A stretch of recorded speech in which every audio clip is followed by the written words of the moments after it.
Hi നമസ്കാരം, ഞാൻ അജിത്ത്. നമ്മുടെ ചാനലിലേക്ക് സ്വാഗതം. 2026 ആദ്യത്തെ യാത്രയ്ക്കും ആദ്യത്തെ കാഴ്ചകൾക്കുമായിട്ട് നമ്മൾ എത്തിയിരിക്കുന്നത് തമിഴ്നാട്ടിലേക്കാണ്. തമിഴ്നാട്ടിൽ ഇത്തവണ നമ്മൾ ന്യൂ ഇയറായിട്ട് ക്ഷേത്രങ്ങളാണ്. ഇന്ന് 3 ക്ഷേത്രങ്ങളാണ് പ്രധാനമായിട്ട് നമ്മൾ കാണുന്നത്. അപ്പോൾ ആ ക്ഷേത്രങ്ങളിലേക്ക് പോകുന്നതിന് മുമ്പായിട്ട് കമ്പന്തേനി ആ വഴിയാണ് ഇപ്പോൾ പോകുന്നത്. അവിടെയുള്ളൊരു മുന്തിരിത്തോട്ടത്തിലാണ് നിൽക്കുന്നത്. ഈ മുന്തിരിത്തോട്ടത്തിലെ നല്ല കാഴ്ചകളുടെ ഇടയ്ക്കാണ് ഈ വീഡിയോ തുടങ്ങുന്നത്. അപ്പോൾ ആ 3 ക്ഷേത്രങ്ങൾ ഇതൊക്കെയാണ്: തഞ്ചാവൂർ, ചിദംബരം, ശ്രീരംഗം. 3 ക്ഷേത്രങ്ങളാണ് മെയിനായിട്ട്. പിന്നെ വേറെ ക്ഷേത്രങ്ങളുണ്ട്. അപ്പോൾ അവിടുത്തെ ആ തഞ്ചാവൂർ ക്ഷേത്രം അതുപോലെ ചിദംബരം ഒക്കെ നമുക്കറിയാം, വാസ്തുശില്പങ്ങൾ അടിപൊളിയായിട്ടുള്ള പണ്ട് മുതലേ ഉള്ള ചോള രാജാക്കന്മാരുടെ കാലം തുടങ്ങിയുള്ള വാസ്തുശില്പ രീതിയും ഒക്കെയാണ് അവിടെ നമുക്ക് കാണാനുള്ളത്. അപ്പോൾ ആ കാഴ്ചകളിലേക്കാണ് നമ്മളിന്ന് പോകുന്നത്. ബാക്കിയുള്ള കാര്യങ്ങൾ അവിടെ ചെന്നിട്ട് കാണാം. ഇപ്പോൾ ഇതാണ് നല്ല അടിപൊളി ഒരു മുന്തിരി തോട്ടം. വഴി നിങ്ങളെ കാഴ്ചകൾ കാണാം. എല്ലാവർക്കും ന്യൂ ഇയർ ആശംസകൾ. 2026 എല്ലാവർക്കും ഐശ്വര്യപൂർണ്ണമായിട്ടുള്ള ഒരു വർഷമായിട്ട് മാറട്ടെ എന്ന് പ്രാർത്ഥിച്ചുകൊണ്ട് ആഗ്രഹിച്ചുകൊണ്ട് നമുക്ക് യാത്ര തുടരാം.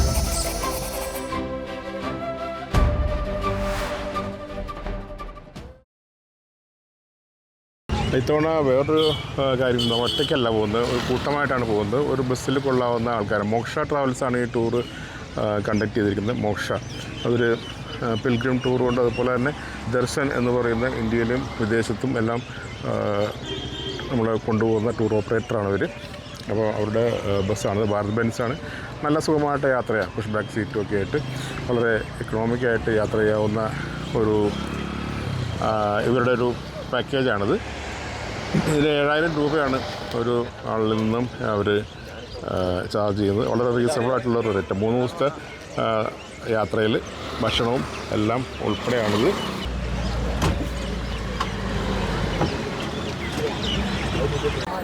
അപ്പോൾ നമ്മൾ കൊച്ചിയിൽ നിന്ന് രാവിലെ 3-3:30 തിരിച്ചെങ്കിലും ഇവിടെ എത്തിയപ്പോൾ 6 മണിയായി. 500 ചില്ലാൻ കിലോമീറ്റർ ഉണ്ട് ഈ ക്ഷേത്രത്തിലേക്ക്. നമ്മൾ ആദ്യം എത്തിയിരിക്കുന്നത് തഞ്ചാവൂർ ഈ ക്ഷേത്രത്തിലാണ്.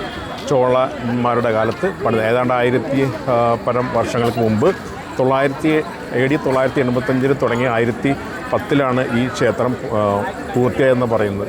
അതുപോലെ തന്നെ ഗൂഗിളിലൊക്കെ പരിധി കഴിഞ്ഞാൽ നമുക്ക് ഇതിൻ്റെ വിശദാംശങ്ങൾ കിട്ടും. ഞാനിവിടെ വന്നുകൊണ്ട് ജസ്റ്റ് ബ്രീഫ് ചെയ്യുന്നു മാത്രമേ ഉള്ളൂ.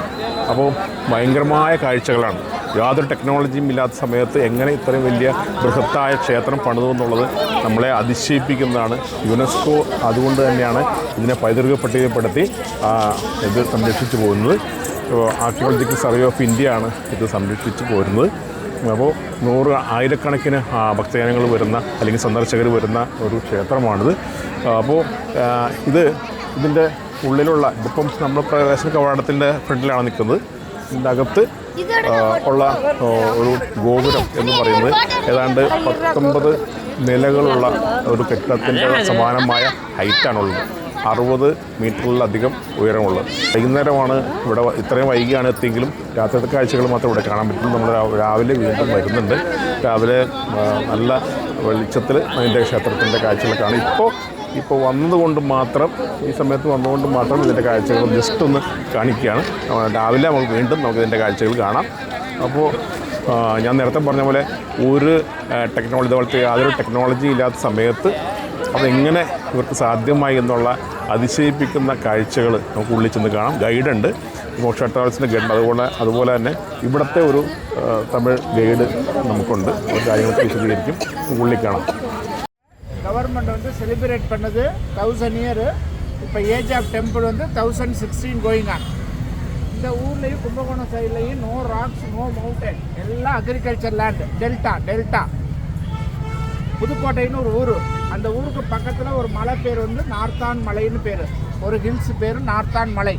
அப்படியே இங்கே கொண்டு வந்துடுது. 135 டன்ஸ் ஸ்டோன்ஸ் எடுத்துகிட்டு வந்து 7 இயர்ஸில் கோயில் கட்டுது. 1003 ஸ்டார்ட் பண்ணுது, 1010 ஃபினிஷ் பண்ணுது.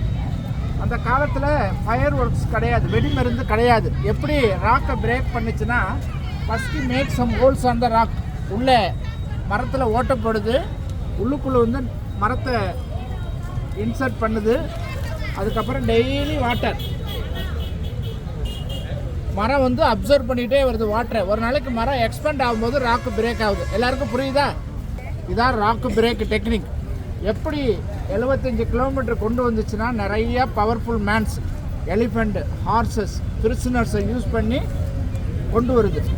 உட்டி வீல் மேலே கல்லை தூக்கி வச்சு யானை இழுக்குது, தள்ளுது, புஷ்புல்ங்கிற முறையில் கொண்டு வந்துடுது. இதுதான் டிரான்ஸ்போர்ட் அந்த காலத்தில். ഇതാണ് മെയിൻ എൻട്രൻസ് കൂടെ നമ്മൾ അകത്തെത്തിയിരിക്കുന്നത്.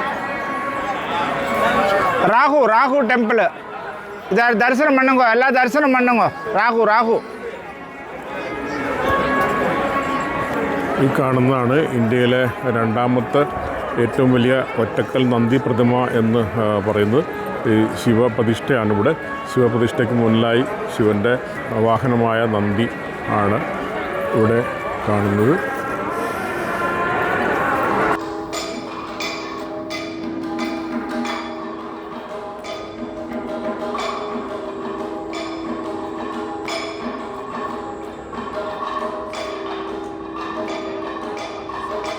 பவுல் ஆஃப் சவுத் தஞ்சாவூர் கும்பகோணம் வந்து no rocks, no mountain, no hills.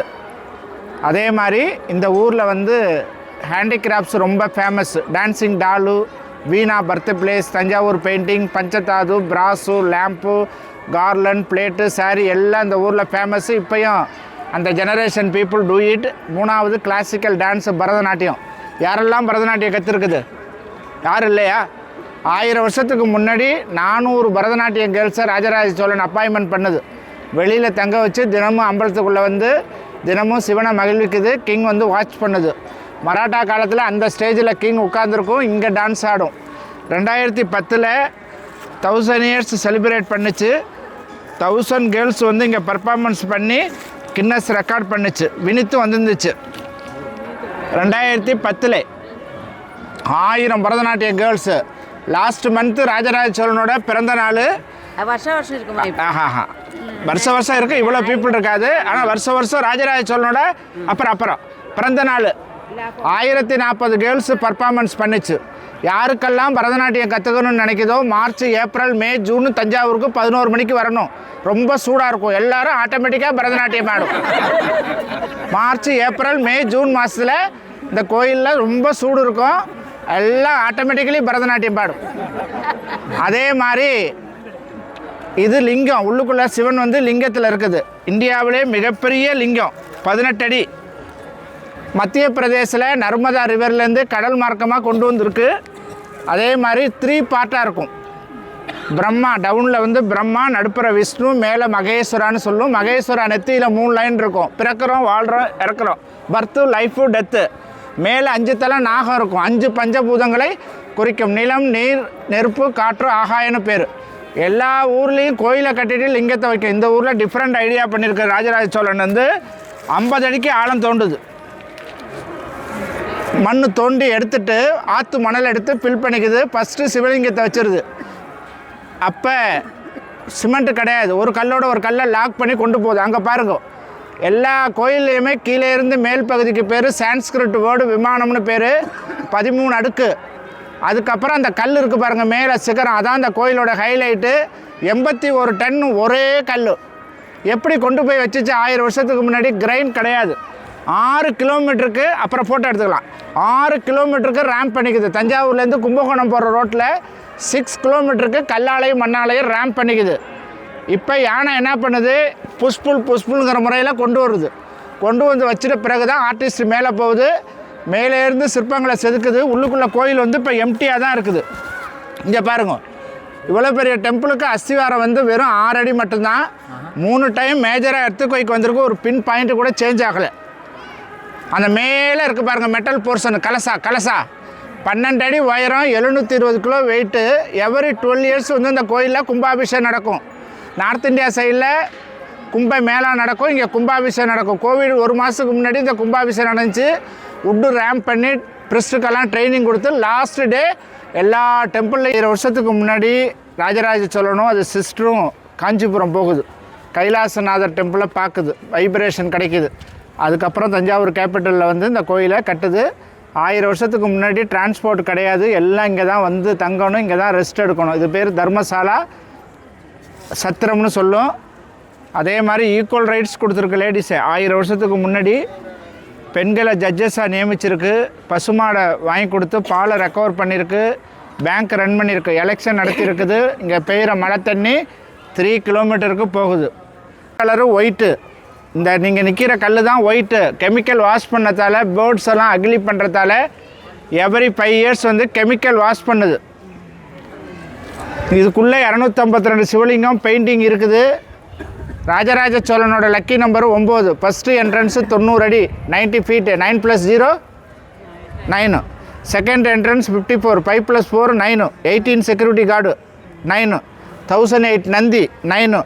252 Shivalingam 9. Temple height 216. Tamil 260 letters. 2 + 1 + 6 9. மேலே இருக்கிற டூமோட weight 81. Lord Shiva height 18 feet. Total area 36 acre. Everything multiply 9. இதுக்கு பக்கத்தில் ரிஷி மந்திர் இருக்குது. ராஜராஜ சோழனுக்கு அட்வைசராகவும் ராஜகுருவாகவும் இருந்தது. அது பேர் கரூராறு. அதுக்கு பக்கத்தில் முருகன் இருக்குது 6 முகத்தோடையே. 4 திசைகள், கிழக்கே மேற்கே தெற்கே வடக்கே ஆகாயம் பூமி. எல்லா ஊர்லேயும் மயில் வந்து சவுத் ஃபேஸில் இருக்கும். இந்த கோயிலில் மட்டும் வடக்கு பார்த்துருக்கும். ஏன்னா காசி வந்து வடக்கே இருக்குது. அதுக்கப்புறம் Parvati Mata, India biggest Parvati statue 9.5 feet. Pandya மன்னனால் கட்டப்பட்டது. எல்லா இடத்துலையும் அம்மனோட வெஹிக்கிள் வந்து லயன் இருக்கும். இந்த கோயிலில் மட்டும் நந்தி இருக்கும். ஹஸ்பண்ட் வெஹிக்கிளை அக்செப்ட் பண்ணுது. அதுக்கப்புறம் நந்தியை தொழுதுட்டு நந்திக்கு நேர் எய்த்த மாதிரி வராகி அம்மன் இருக்குது. ராஜராஜ சோழன் வந்து போருக்கு போகும்போது தன்னோட வாளை வந்து அங்கே வச்சுட்டு போவோம். அந்த ஆளாக இருக்குது. வெற்றி தேவதைன்னு பேர். வராக அவதாரம் டிஃப்ரெண்ட்டு, வராகி அம்மா டிஃப்ரெண்ட்டு. வராகி அம்மா powerful god and succeed god. ஒரு காலத்தில் இங்கேயும் காசியில் மட்டும்தான் இருந்திருக்கு. இப்போ ரொம்ப ஃபேமஸ் ஆகிட்டு சப்த மாதாவில் ஒரு மாதா அந்த இடத்துல இருக்குது. பாண்டியராஜா இங்கே வந்துருக்கு. ஆமாம், ஃபஸ்ட்டு சோழர்கள். பாண்டிய ராஜா வருது எனிமி. அது வந்து இதோட கொட்டாரத்தை இடித்து தள்ளிட்டு அம்மன் கோயிலை கட்டுது. நந்தியும் முருகன் கோயிலும் ஒரு அரசர். கணேசா டெம்பிளும் ரிஷி டெம்பிளும் ஒரு அரசர். எல்லா கிங்டமே இங்கே கான்ட்ரிபியூட் பண்ணுது. யாரும் ഡാമേജ് பண்ணலை. ഈ ക്ഷേത്രം പണിതപ്പോൾ തന്നെ ശിലാലിഖിതങ്ങളുണ്ട്. ഇത് നോക്കിയിട്ടാണ് പിൽക്കാലത്ത് ഈ ക്ഷേത്രത്തെക്കുറിച്ചുള്ള ഓരോ വിവരങ്ങളും പിന്നീടുള്ള തലമുറ അറിഞ്ഞിട്ടുള്ളത്. അപ്പോൾ അതുകൊണ്ട് അവർ എത്ര കണ്ട് മുൻകരുതലോടുകൂടി എത്ര മുന്നൊരുക്കത്തോടുകൂടിയാണ് ഓരോ കാര്യങ്ങളും ചെയ്തിരിക്കുന്നതെന്ന് നോക്കാം.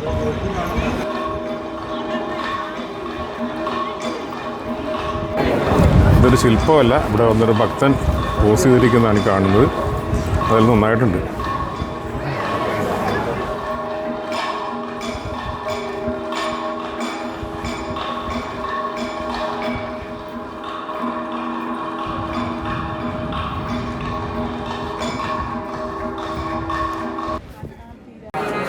ഇവിടെ ശ്രീ പരമേശ്വരൻ്റെ ശിവലിംഗം പ്രതിഷ്ഠയാണെങ്കിൽ ഇവിടെ പാർവതി ദേവിയുടെ ക്ഷേത്രമാണ്.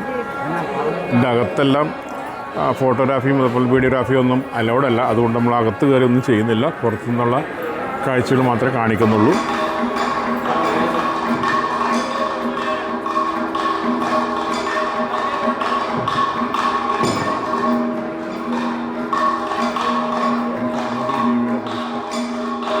മറ്റൊരു അത്ഭുതമാണ് ഈ കാണുന്നത്, നന്ദിയുടെ പ്രതിഷ്ഠ. ശിവന് അഭിമുഖമായിട്ട് ഇരിക്കുന്ന നന്ദിയുടെ പ്രതിഷ്ഠയാണ്. ഇവിടെ പാലഭിഷേകവും അവരുള്ള അഭിഷേകങ്ങളൊക്കെ ഉണ്ട്. അതിനാണ് ഈ സ്റ്റെപ്പ് വച്ചിരിക്കുന്നത്.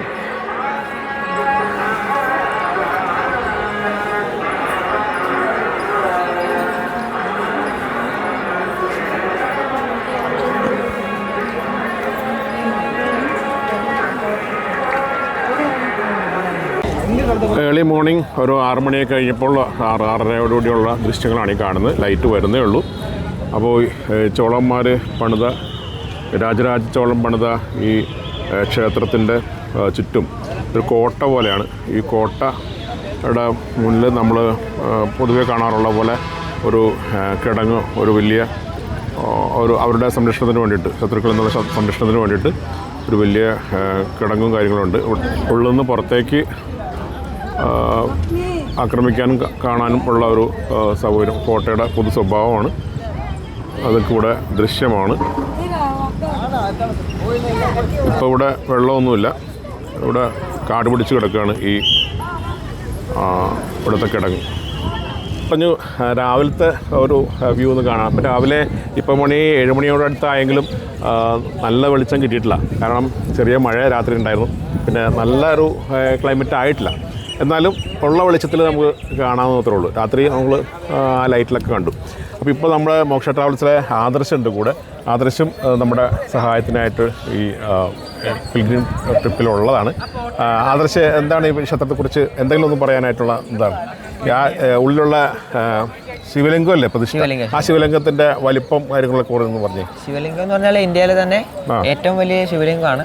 ആദ്യത്തെ എന്ന് പറയുന്നത് ലേപാക്ഷിയിലെ ആണ് ഉള്ളത്. രണ്ടാമതായിട്ട് വരുന്നത് ഇവിടുത്തെയാണ്. അതുപോലെ തന്നെ നന്ദിശില്പമാണ് ലേപാക്ഷിയിലെ ആദ്യത്തെ ഇത്. രണ്ടാമത്തെ ഇവിടുത്തെ. ശിവലിംഗം അകത്ത് വരുന്നത് 12 അടിയാണ് വരുന്നത്. 12 അടിയിലുള്ള ശിവലിംഗം ആണ് പ്രതിഷ്ഠ. അപ്പോൾ എത്ര വലിപ്പം ഉണ്ടെന്ന് ആലോചിച്ചേക്ക്.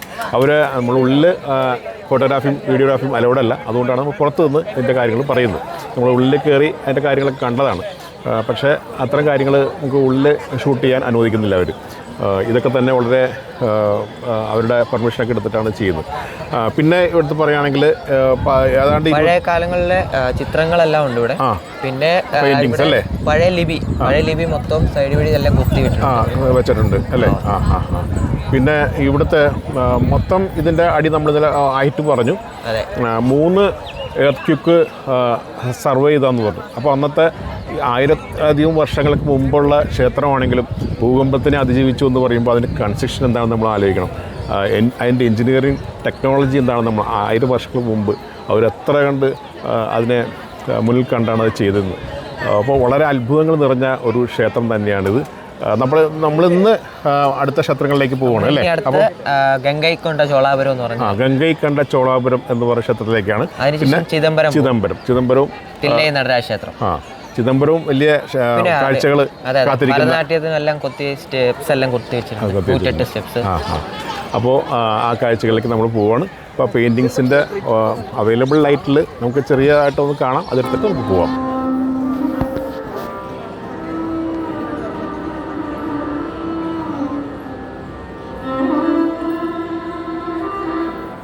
ഇതാണ് പാർവതി ക്ഷേത്രം. എല്ലായിടത്തും ഇവിടെ ഈ പെയിൻറ്റിങ്സ് ഉണ്ട്. 1000 വർഷങ്ങൾക്ക് മുമ്പുള്ള പെയിൻറ്റിങ്ങുകളാണ് ഇപ്പോഴും നിൽക്കുന്നു എന്ന് പറയുമ്പോൾ അന്ന് പച്ചില കൂട്ടുകളിൽ നിന്നൊക്കെ എടുത്തിട്ടുള്ള നിറങ്ങൾ ഉപയോഗിച്ചിട്ടാണ് ഇത് ചെയ്തിരിക്കുന്നത്. അപ്പോൾ എന്താണ് അവർ ഉപയോഗിച്ചിരുന്ന ആ ഒരു രീതി എന്നുള്ള കാര്യം. അപ്പോൾ വെളിച്ചക്കുറവുണ്ട്, അതുകൊണ്ട് പൂർണ്ണമായിട്ടും അത്ര വിസിബിലിറ്റി ഇല്ല. എങ്കിലും നമുക്ക് കാണാം.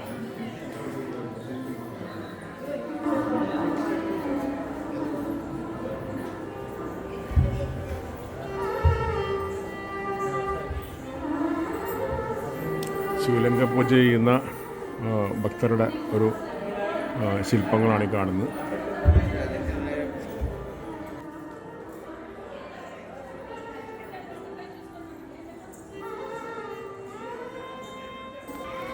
ഓരോ തൂണുകളിലുമുള്ള ഡീറ്റെയിലിംഗ് നോക്കും.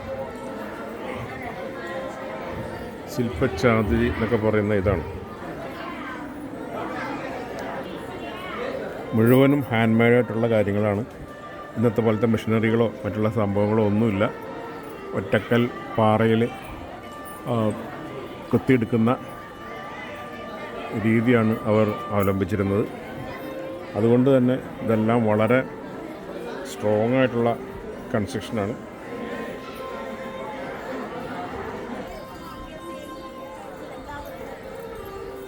നന്ദിയുടെ ഗോപുരമാണ്. രാവിലെ തന്നെ നല്ലോണം ഭക്തരെത്തി തുടങ്ങിയിട്ടുണ്ട്. അപ്പോൾ ഇതാണ് തഞ്ചാവൂർ ബൃഹദേശ്വര ക്ഷേത്രം. ബൃഹദേശ്വരം എന്ന് വെച്ചാൽ ബൃഹത്തായ ക്ഷേത്രം, വലിയ ക്ഷേത്രം എന്നുള്ള രീതിയിലാണ് ബൃഹദേശ്വര ക്ഷേത്രം എന്നുള്ള പേര് ഇതിന് വന്നത്. വീഡിയോ ഇഷ്ടമായാൽ ദയവായി ലൈക്ക് ചെയ്യുക. ചാനൽ സബ്സ്ക്രൈബ് ചെയ്ത് കഴിഞ്ഞാൽ കൂടുതൽ വീഡിയോസ് നിങ്ങളിലേക്ക് എത്തും. അടുത്ത വലിയ ക്ഷേത്രത്തിൻ്റെ വലിയ കാഴ്ചകളുമായി വീണ്ടും സന്ധിക്കും വരെ വണക്കം. Thank you so much.